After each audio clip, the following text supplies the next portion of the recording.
Voilà, alors lui il a le droit de dire que les gens sont des cerveaux malades, il a le droit de dire à Tadei je ne veux pas que vous invitiez tel ou tel, mais quand on dit de lui que les chambres à gaz auraient pu ne pas exister pour que lui soit avalé, et bien là ça devient l'appel à la haine raciale. Et là ça a déclenché, et en réalité tout ce qui s'en est suivi après, c'est-à-dire le Conseil d'État, toutes les interdictions, toutes les interdictions qui ont été nombreuses partout. Oui, parce qu'il en a eu partout. Ah oui, partout, alors, ils se sont donné le mot. Aussi, hein, apparemment, c'est ça, c'est un peu... Oh, après, c'était partout. Après, c'était partout. Après, c'était une traînée de poudre. Les gens se sont donné le mot, tous les maires se sont mis à il a quand même pu jouer, il en a quand même fait une quinzaine après, non, en province, il a quand même au moins une dizaine, je sais plus. Attends, décide, non. Moi j'ai entendu qu'il avait donné en Suisse. Non, il a fait de très grandes villes, là je suis désolé, j'ai pas... Ah oui, ça. Il a pu. Oui, là, Bordeaux, je crois que ça avait 5000 personnes. Non, il a fait des grandes villes. Il n'y a qu'au mois de mai, je crois qu'il n'a plus eu de tournée en mai, je crois qu'en juin il a encore... Non, il a eu au moins une dizaine de représentations en province. Ah oui, mais je me souviens qu'il avait dû changer je ne sais quoi. Oui. Dans son... Ah ben voilà. Non, mais il a changé un mot dans bien sûr. On n'a pas tout traité. Il a montré patte blanche là. Non, c'était pas si facile. Revenons sur le départ. C'est ça. Non, ce que je voulais dire, c'est qu'en même temps, je reviens quand même à l'histoire de Patrick Cohen. Moi, je trouve ça quand même, il y a une sacrée contradiction dans la compréhension de l'événement par ceux qui cherchent toujours à faire condamner Dieudonné, parce que on lui prêterait, souvent on subodore qu'il serait révisionniste. Mais alors, attendez, si vous dites à la fois il l'est, parce que ça je l'ai vu écrit, il serait révisionniste. Pour un révisionniste, les chambres à gaz n'ont pas existé. Ah oui, c'est ma démonstration. Quand même, par l'absurde. À partir du moment où il parle de parce que vous voudriez le condamner.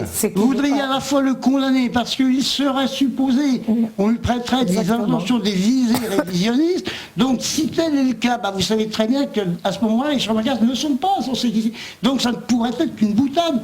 Mais alors s'il ne dit pas ça, et s'il dit, si maintenant, dans son esprit, il entendait d'une manière ferme, faire condamner, faire disparaître Patrick Cohen, mais comme le dit Zora Maï, elle n'existe plus, les chambres à gaz. Il y a quelque chose qui ne colle pas, là. Il y a une incohérence dans le... C'est juste l'idée. Et c'est ça. D'ailleurs, en France, actuellement, on est condamné sur des idées, sur des opinions. La répression précède l'action, puisque avant même qu'il y ait quoi que ce soit, on interdit à Dieudonné de tenir ses spectacles, de donner ses spectacles. Donc ça veut dire qu'avant même qu'il y ait un trouble à l'ordre public, on est déjà condamné. On est déjà condamné. Voilà. C'est presque le crime de la pensée. Voilà. La criminalisation de la pensée. On criminalise. Alors que jusqu'à présent, tous les spectacles de Dieudonné ont été verrouillés par la police qui vient toujours en force. Donc il ne risque pas d'y avoir de trouble à l'ordre public, mais on suppose qu'il va y en avoir. Et d'ailleurs j'ai entendu... comment il s'appelle c'est Klarsfeld qui a appelé à faire un trouble à l'ordre public parce qu'il n'y en avait pas. Il disait pour qu'on ait le moyen d'aller. Si, allez-y, criez de façon à ce qu'il y ait... Et ça, c'est pas de l'incitation. C'est incroyable. C'est incroyable. Non, mais je vous dis, en France actuellement, tout est comme ça. Ouais. Parce que ça n'a pas été...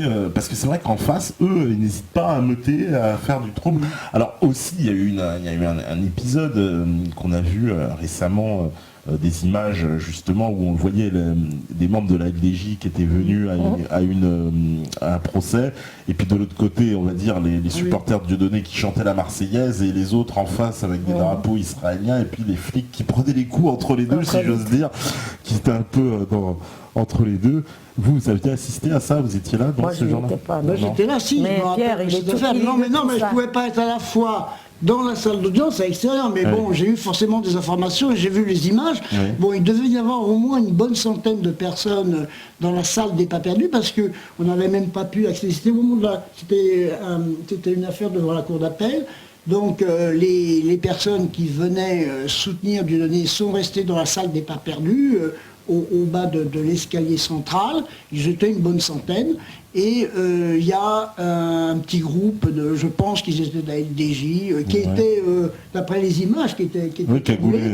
Certains avaient des armes, étaient armés quand même. Dans un palais de justice. Dans un palais de justice. Hein. Alors, les choses ont quand même bien tourné, puisque la police l'a fait évacuer. Hein. Mais, et c'est vrai, c'est ce jour-là que les personnes qui soutenaient Dieudonné ont chanté la Marseillaise. Moi, c'était une image symbolique, je trouve. Oui, non, et on entendait... Ah, vous l'entendiez dans la salle. On entendait les bruits nous d'accord, c'était la scène qu'on voit, donc c'est pendant qu'il y a l'audience qui est en train de se tenir. Ah oui, l'audience, oui, c'est pendant que l'audience se tenait, oui. D'accord, on me demande aussi, on me dit, le JF veut le texte de son nouveau spectacle là. Ah oui, c'est demain. Ah, merci de m'entendre. On n'aurait pas oublié d'en parler. Alors demain, il va y avoir une audience de référé. Venez nombreux surtout, venez nombreux. Hein, c'est pas mal des choses à dire. Audience de référé. Alors, référé, ça veut dire il y a une urgence et puis il y a quelque chose de grave. Ah, c'est toujours grave, oui. Toujours, hein. Et c'est pour que Dieudonné retire la vidéo dans laquelle il pourfend Manuel Valls qui a dit que les Juifs étaient l'avant-garde de la République, ce qui a amené Dieudonné à dire, écoutez, nous on est dans l'arrière-garde. Alors ça, ils n'ont pas... Il y a cette formulation-là, leur convient pas. Puis il y a deux autres petites choses encore, je ne peux pas de mémoire vous reciter, je ne suis pas venu avec des pièces juridiques. Donc, d'une part, il y a ça, donc ils veulent le retrait de cette vidéo.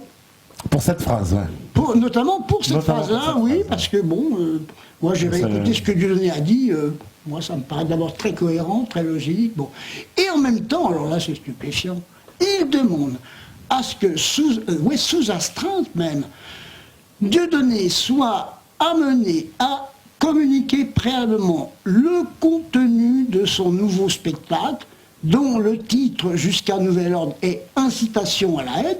Moi je pense que c'est une belle réflexion à avoir. Qu'est-ce que c'est que l'incitation à la haine? Si on pouvait faire rire de l'incitation à la haine, ne serait-ce que pour montrer que c'est qu'on brandit quoi, un épouvantail. Un épouvantail, quoi. Bon, j'imagine que c'est dans ce sens-là que Dieudonné prépare son spectacle.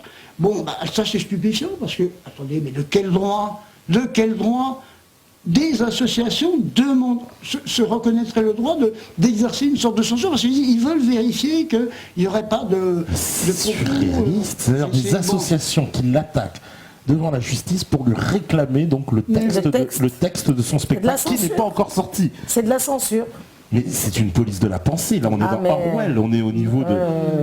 Alors, donc, le référé, normalement l'affaire a dû être traitée il y a un mois, je ne sais plus, ou il y a 6 semaines. Le problème c'est que ce jour-là, il y avait la grève des greffiers. Ce qui fait que la présidente, de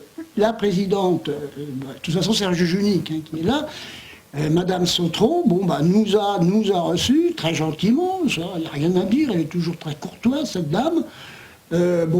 Chacun a un petit peu échangé son sentiment. Alors il se trouve que l'avocat de l'UEJF, ou l'avocat, même il était peut-être maître Lilti, et il représentait peut-être les deux associations, essayait d'obtenir à l'amiable, en demandant à maître Jacques Verdier, comme à maître d'Angléan ou à Dieudonné, est-ce que dans l'attente de pouvoir à nouveau se réunir avec un greffier, est-ce qu'ils n'étaient pas prêts de prendre une mesure provisoire, un retrait provisoire?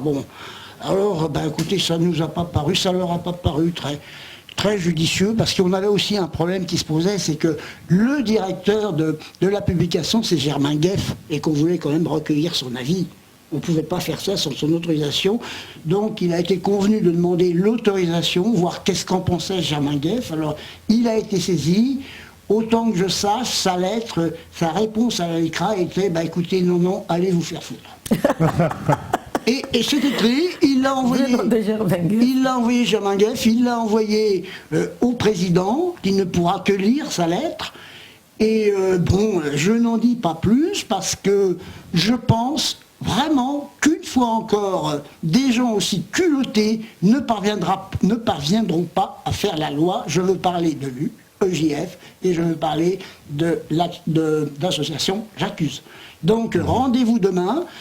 Dès 10h du matin, 17e chambre correctionnelle, mais là c'est un référé, donc c'est un juge unique, et rendez-vous dès 10h devant la 17e chambre demain matin. Je pense qu'il y aura beaucoup de monde. je crois. Ouais, l'appel est lancé, donc demain matin 10h, 17e chambre correctionnelle, donc ça a cité à l'île de la Cité. Voilà. Alors vas-y, on va continuer un petit peu là dans cette affaire. Moi, il y a un épisode quand même que j'aimerais revenir, c'est aussi l'épisode Jean-Marie Le Pen avec l'histoire du parrain, etc. Alors, qu'est-ce que c'est que cette affaire? Dieudonné, on l'a vu faire la une de toute la presse en nous annonçant que son fils était... en fait, Jean-Marie Le Pen devenait le parrain de son fils. Non, de sa fille. De sa fille, Plume. Voilà, c'est tout. Les relations se sont arrêtées là. Il n'y a rien d'autre. C'était une blague, pas une blague, c'était quoi? C'était vrai? Il est vraiment le parrain? Il est vraiment le parrain. Il est vraiment le parrain. Non, il y a une cérémonie qui s'est passée, qui est religieuse, tout. Mais de toute façon, ça n'est pas l'amour fou. Et de toute façon, ce sont des gens de bonne compagnie, ils n'ont pas besoin non plus de se détester. Oui, bien sûr. Tout simplement. Ouais, voilà. Donc ça aussi, c'était... Ça, c'est monté en épingle. Oui, parce que ça a été une queue d'aller au système, parce que j'ai vu, on a cette vidéo, on voit Dieudonné qui voit que... le truc est annoncé en première à la une de TF1 du journal de 20h, il dit mais non mais c'est incroyable, ça fait la une du journal de 20h et sur tous les journaux c'est repris en cœur, ça fait la une de toute la presse.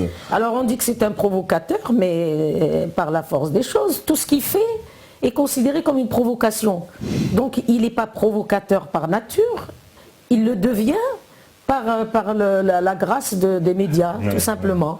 Mais sinon, il a le droit, à un titre tout à fait privé, d'aller demander à n'importe qui, que ce soit Le Pen ou quelqu'un d'autre, d'être le parrain de sa fille. Et puis c'est tout. Mais ça ne prête pas du tout à conséquence, je veux dire, sur ses convictions ou sur son comportement social par ailleurs. Moi, franchement, j'ai consacré un petit paragraphe à cette histoire-là. J'ai d'ailleurs repris les déclarations qu'ont fait aussi bien Faurisson d'ailleurs que Le Pen, où j'ai démontré que de tout ça, il ne résulte pas que Dieudonné et leur continuateur ou leur pupille ou quoi que ce soit. Oui, alors voilà, parce qu'on lui accole souvent un peu des personnages comme lui, ça. c'est un humoriste, il se marre de tout. Et puis voilà, c'est tout.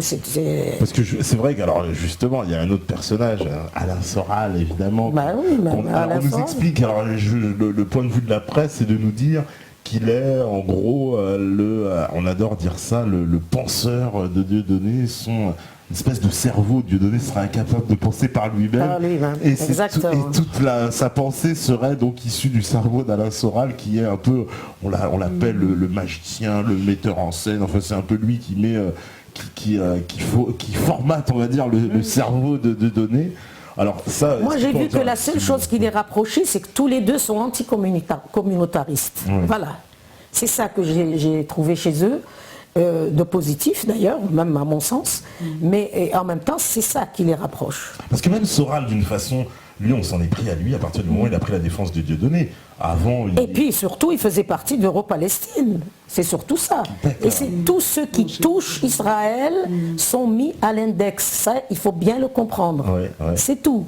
Oui, Soral, avant il a été le président du comité de soutien de la liste Euro-Palestine. Moi, j'étais sur cette liste, lui était président du comité de soutien.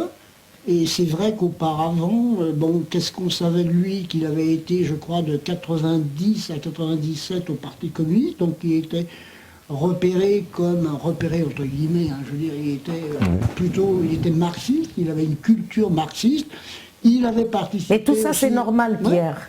Tout ça c'est normal. Que vous soyez trotskiste, que vous soyez anarchiste, que vous soyez communiste, que vous soyez tartampion, il ne faut pas toucher à Israël.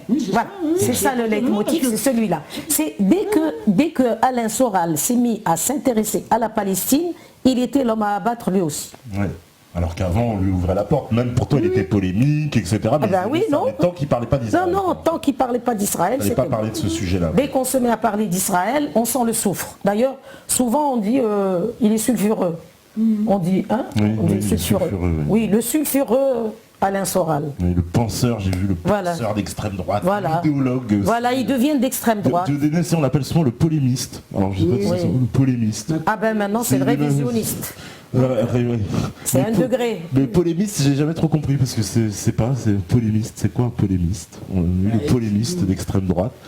On pourrait toucher un petit mot aussi de Kémy Séba parce que lui aussi, Kémy Séba, c'est l'autre, si je veux dire, c'est presque l'alter ego de Dieudonné. Il y a un petit peu dans maintenant, enfin, il a eu une période, alors sous Sarkozy, il y a eu beaucoup de problèmes, Kémy Séba, ça s'était un peu calmé, mais là, ça a l'air d'être reparti avec Valls de plus belle, j'ai envie de dire. Oui, mais il n'est plus ici. Il n'est plus en France. Il est au Sénégal. Voilà, il est au Sénégal, mais on a appris que Valls avait mis un espèce d'arrêté sur lui, que dans Schengen il serait surveillé, je sais pas, une espèce de... Qui est sous surveillance. Il est sous surveillance, voilà. Il n'est pas le seul, Alain Soral aussi. Ah oui, on n'en doute pas, bien sûr, Alain Soral, on imagine bien. Moi j'ai bien connu, je l'ai très bien connu, Kémy Séba, et j'ai eu, comment vous dire, oui, je peux dire l'honneur de lui remettre une quenelle lors de la première saison des quenelles en 2009, quoi. Et moi j'ai été nominée aussi au Quenelle pour mon livre. Non, et en plus en 2009, qu'il était là. Et c'est vrai que... ce micro, veuillez m'excuser, mesdames et messieurs, mesdemoiselles. Donc, non, Kémy Séba, alors, moi j'ai eu du mal tout au début, et Dieudonné aussi. Dieudonné disait beaucoup, ce qui prouve qu'il a beaucoup d'humour. C'est vrai que Kémy Séba, ne pouvant pas trouver de salle pour s'organiser avec ses amis africains, Dieudonné a accepté de mettre le théâtre de la Main d'Or à sa disposition, mais Dieudonné avait précisé: je ne viendrai jamais à tes réunions, Kémy, parce que comment pourrais-je faire? S'il ne doit y avoir que des noirs, moi je pourrais mettre un pied et l'autre serait obligé de le mettre de l'autre côté. Donc Dieudonné n'a jamais participé à ces réunions qui étaient exclusivement réservées aux noirs. Par la suite, et moi je m'en suis félicité, Kémy Séba a reconsidéré la chose, et je sais qu'il m'a invité bien des fois, il me demandait même à me mettre au premier rang. Donc Kémy Séba, c'est quelqu'un qui a beaucoup réfléchi, qui a un parcours qui a pour moi bien évolué. Je comprends aussi le sens de sa démarche, qui dit que lui, il voulait retourner dans son pays, il sent que c'est là-bas qu'il doit essayer de faire que le sort de ses compatriotes s'améliore. Oui, il parle de toute l'Afrique, entre parenthèses.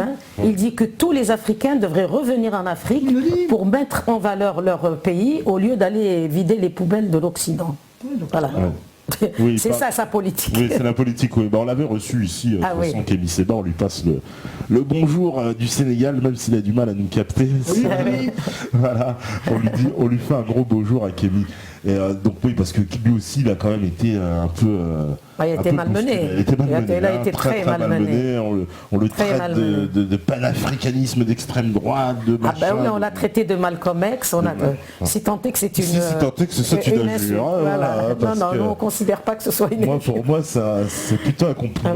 Alors là, on va parler d'une dernière personne avant la pause, c'est Ginette Scandrani.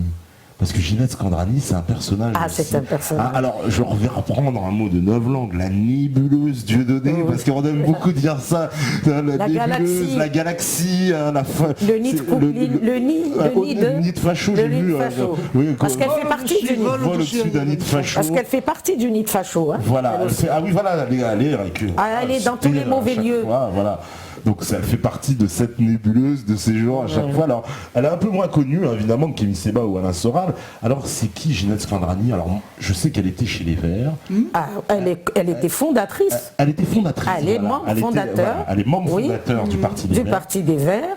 Elle en a été exclue parce qu'on lui a dit carrément, ou bien tu choisis, ou bien tu es avec nous, ou bien... tu arrêtes d'avoir des relations avec Monders Fer et Serge Thion. Voilà, on lui a demandé de se séparer de ses amis. Elle leur a dit non. J'avais entendu dire, je l'avais entendu Ginette Scandrani dans une interview déclarer qu'elle essayait, on va dire, d'implémenter l'idée d'un État binational évidemment un État palestinien binational, hein, où juifs et... Ah oui, non, mais parce qu'elle dit il faut décoloniser complètement la Palestine. Voilà. C'est le titre d'ailleurs d'un Dans son dossier. parole ouvert, on a dit ah, non, on n'a pas le droit de Non, dire non, ça, non, on dit pas ça, et bon, elle s'est Non, on lui a dit. Et d'ailleurs, ils ont refusé. Alors, le moyen qu'ils ont trouvé pour l'écarter, c'est qu'ils lui ont demandé de payer sa cotisation. Elle a payé sa cotisation, mais on a fait comme si elle ne l'avait pas payée. Ah, et après on a argué de ce que voilà, elle n'a pas payé, par conséquent, elle était expulsée. Donc il n'avait pas en fait de fonds pour l'exclure vraiment. Absolument sur le fond. pas. Voilà, et puis de toute façon, elle aussi, quand elle a su qu'ils étaient en fait pro-israéliens, elle aussi, elle a préféré partir. Oui, elle a préféré partir aussi, bien sûr. Mais de toute façon, elle, son militantisme, il ne date pas de maintenant. Oui. C'est quand elle avait 15 ans, elle faisait déjà partie des porteurs de valises durant la guerre d'Algérie. Elle n'avait que 15 ans. D'accord. Les porteurs de valises, je rappelle, c'était les communistes qui... C'était le réseau Francis Janson. Voilà, qui travaillait pour le FLN. Pour le FLN, exactement. Qui étaient des Français, absolument. On va dire des Français. Voilà, et elle était vraiment une convaincue de cette lutte-là. Donc sa lutte à elle, c'est ça. Bon, après, elle s'est intéressée aussi à la Libye. Oui, alors on l'a vue très présente sur l'affaire. Voilà, elle est allée en Libye juste avant l'assassinat de Kadhafi. Et voilà. Elle avait des relations personnelles. Oui, avec Kadhafi, oui. Elle le connaissait, elle le connaissait personnellement. Quand Kadhafi est venu à Paris, elle, Ginette, se trouvait en Alsace et Kadhafi a affrété une voiture pour aller la chercher. Non, elle était très liée à Kadhafi. Je voulais dire aussi, il faut savoir que quand elle était au lycée, elle a été exclue en raison de ses opinions, ses positions pour l'indépendance de l'Algérie. Pro-algérienne, oui. Non, mais ça, elle a toujours été d'une rectitude incroyable. Hein. Ouais, alors elle aussi, on essaie de la faire passer toujours pour une affreuse antisémite, extrémiste. Une révisionniste, négationniste, alors qu'elle ne nie rien, elle ne révise rien. Voilà. Non, il a fait l'objet d'une agression. Et ces agresseurs ont été peu condamnés, il faut dire ce qu'il en est, quoi. C'était des juifs. Hein. Oui, ils ont été condamnés. Dire, une fois de plus, ça peut vous déranger, mais il se trouvait que c'était encore des juifs. C'est bizarre ça, non? Vous ne trouvez pas? Oui, elle a été agressée. Elle a été agressée chez elle. Mais vraiment, elle a été amochée salement. Ah oui. D'accord, on est venu à son domicile pour l'agresser. Pour l'agresser, oui. Et ben voilà encore... à mettre, on va dire, au crédit de certaines personnes, et ben, ça améliore pas leur cas. En tout cas, on va faire une deuxième petite pause avant de revenir et puis d'aller creuser encore. Il y a encore d'autres choses dont on va parler dans cette affaire Dieudonné. Il y a tellement, on pourrait passer des émissions et des émissions. Non, mais comme ça n'a pas été fait. Oui. Hein, comme ça n'a pas été fait, nous sommes les premiers. Bon, il y aura d'autres peut-être qui creuseront, mais comme nous sommes les premiers, que nous essuyons les plâtres. Eh ben, on va essayer de dire le plus de choses. Le plus de choses possible, voilà. C'est pas assez jusqu'à 6h du matin. Ouais, non, quand même pas. Je rappelle que demain il y a une audience, beaucoup de monde. Oui, alors d'ailleurs on me demandait, on me disait qu'il n'est pas précisé si, alors c'est demain à 10h devant la 17e chambre correctionnelle. C'est le palais de justice. C'est au palais de justice, c'est au palais de justice, voilà, l'île de la Cité en plein centre de Paris. 10h, 17e chambre correctionnelle. Je pense qu'il y a beaucoup de gens maintenant qui connaissent les divers corridors. Ah bah les célèbres, la 17e. On va bientôt s'implanter là-bas, je crois. Alors, c'est bon pour la régie. Eh ben, à vous la régie.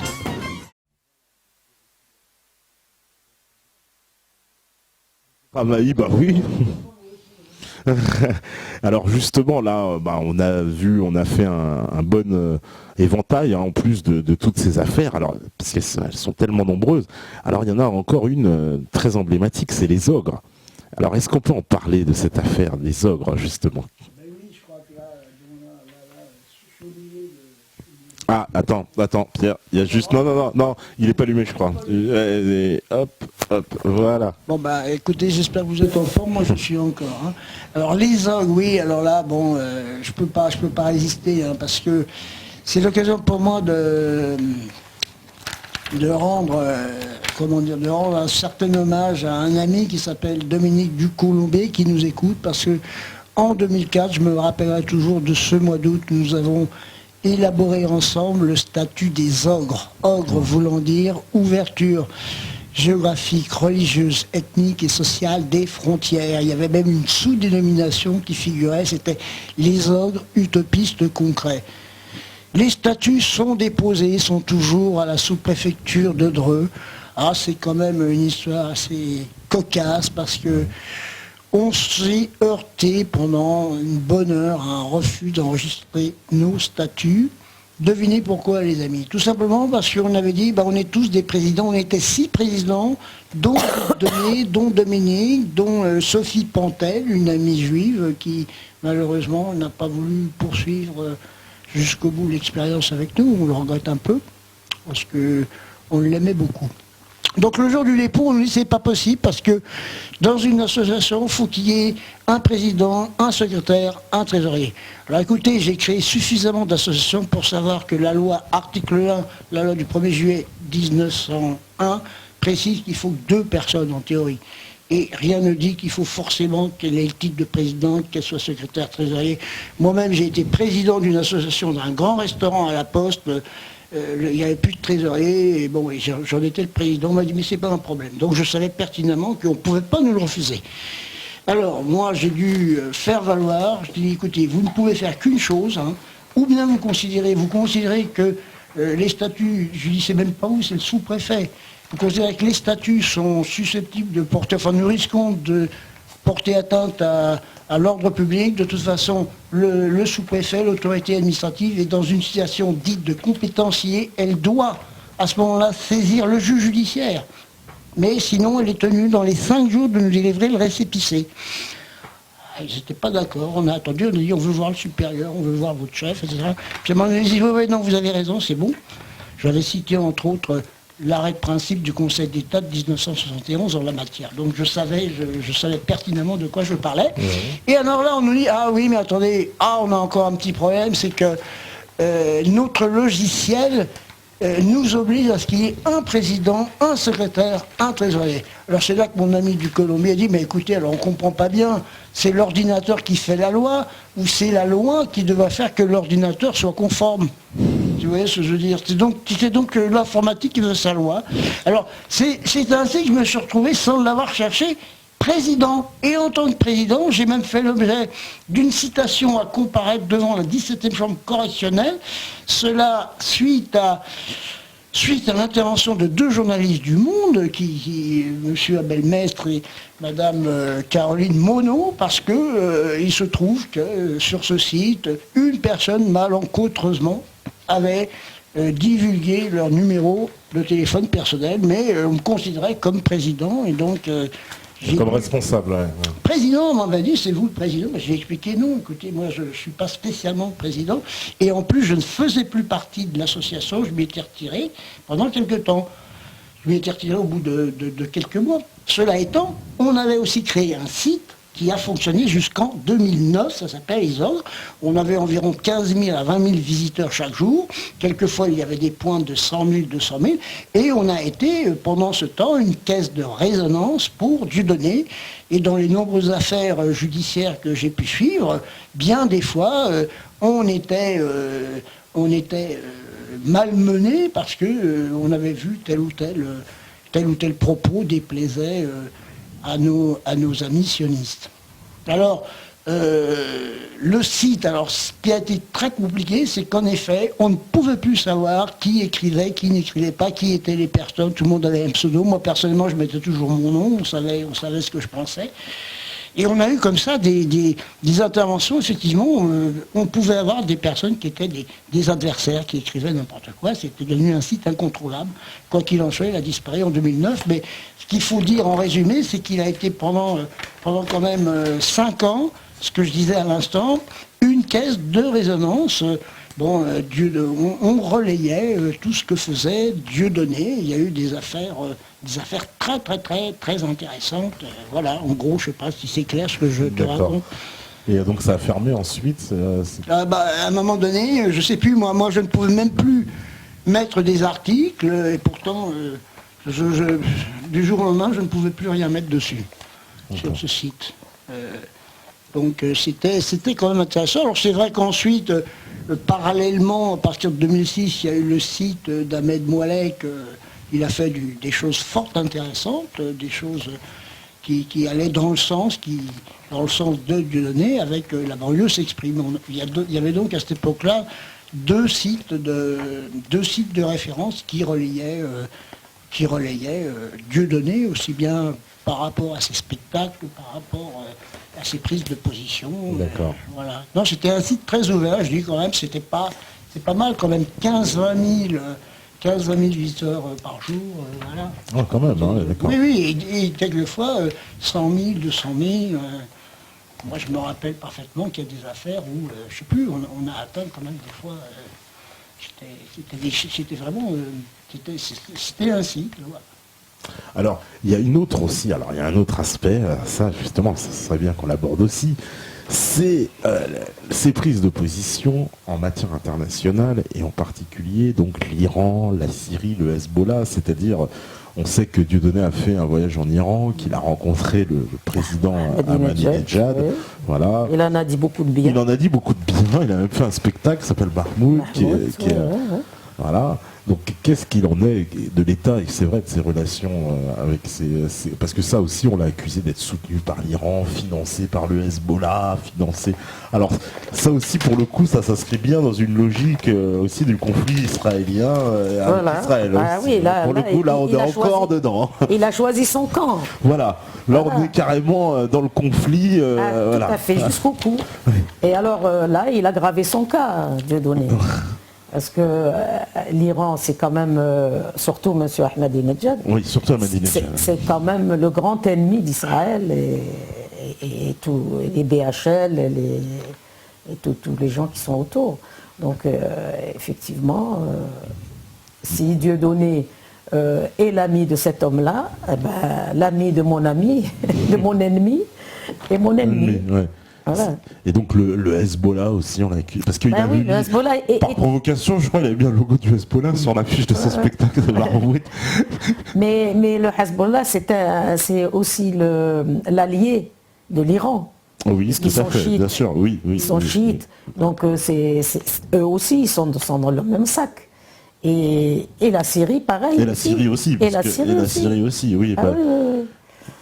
Tous ceux qui, de près ou de loin, parce que la Syrie est aussi l'allié de l'Iran, oui, bien sûr. Donc tous ceux qui sont les alliés et contre Israël sont à abattre. C'est-à-dire là, c'est un mélange presque de géopolitique internationale et on va dire, presque d'un problème interne franco-français. Enfin, tout se mélange là. Et là, je pense que Dieudonné, malgré lui, a pris une stature internationale. Internationale, oui. Absolument. Et puis, surtout, il est connu dans les quatre coins des pays arabes. Ouais. Vous allez en Algérie, il est l'objet d'une véritable adoration. Moi, il y a des gens qui me disent, il paraît que tu vas écrire un livre pour défendre Dieudonné.